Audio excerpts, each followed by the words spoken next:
Chicken recipe గురించి చెప్తున్నాను. మనము కుండ చికెన్ చేయాలంటే ఒక రోజు నైటే ముందుగానే కుండ ఉండాలంటే నైట్ అంతా వాటర్ పోసి నానబెట్టాలి కుండని. మనం ప్యాన్లో ఆయిల్ వేసుకొని ఆయిల్ హీట్ అయ్యాక ఈ చికెన్ అంతా బాగా ఫ్రై చేసుకోవాలి. ఫస్ట్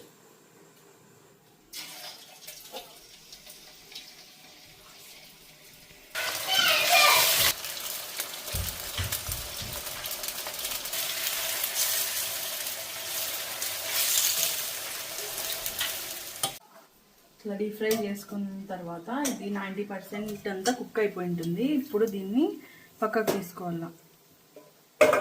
చికెన్ అంతా పక్కకు తీసుకోవాలి.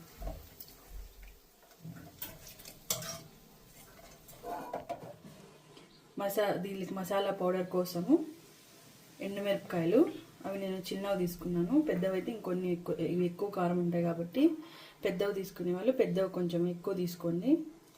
ఇది జీలకర్ర, చెక్క, లవంగాలు, ధనియాలు, ఇవి బిర్యానీ మసాలా స్పైసెస్ ఉంటాయి కదా అవన్నీ హోల్. అండ్ ఇవి ఆయిల్ లేకోకుండా వీటిని ఇట్లా వేయించుకోవాలా. సిమ్లో పెట్టుకొని స్టవ్ బాగా వేగాలన్నమాట. ఇలా కలర్ చేంజ్ అయ్యాక వీళ్ళని తీసి పక్కన పెట్టుకోవాలా. ఇది కొంచెం చల్లదైనాక మరి మిక్సీకి వేసుకొని పౌడర్ చేసుకోవాలి. కోసం ఒక 1 kg చికెన్ తీసుకున్నాను నేను. 1 kg చికెన్కి 4 tomatoes, big size 4 tomatoes, 3 onions తీసుకున్నాను. దీళ్ళని సపరేట్గా ఫ్రై చేసుకోవాలి.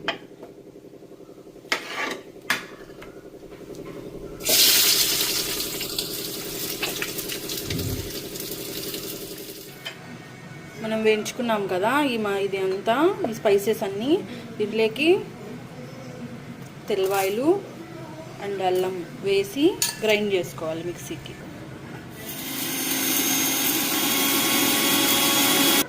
ఇవి సపరేట్గా ఉల్లిగడ్డలు అండ్ టమోటా సపరేట్గానే ఇవి కూడా గ్రైండ్ చేసుకోవాలి.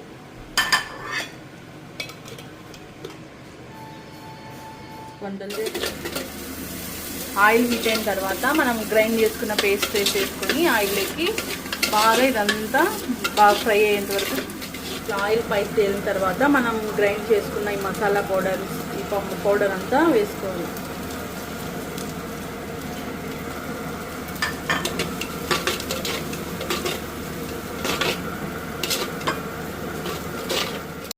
ఇప్పుడు మనకి టేస్ట్ తగ్గట్టు సాల్ట్ వేసుకోవాలి. ఇప్పుడు మనం ముందుగా ఫ్రై చేసుకుని ఉంటాం కదా చికెన్ వేసుకోవాలి.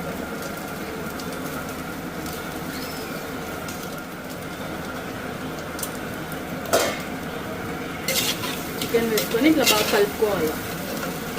బాగా అంతా మసాలా అంతా ముక్కలకి అయ్యేటట్టు బాగా కలుపుకోవాలి.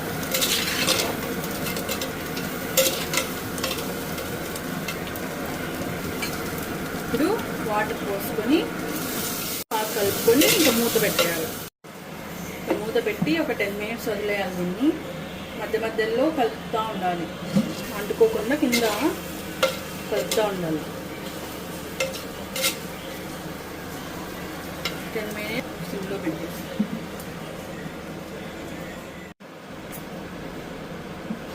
ఇప్పుడు మూత తీసేసుకొని ఇంత బాగా కుక్ అయిపోయిందండి. ఇప్పుడు మసాలా అంతా కలిసిపోయింది. ఇప్పుడు లాస్ట్లో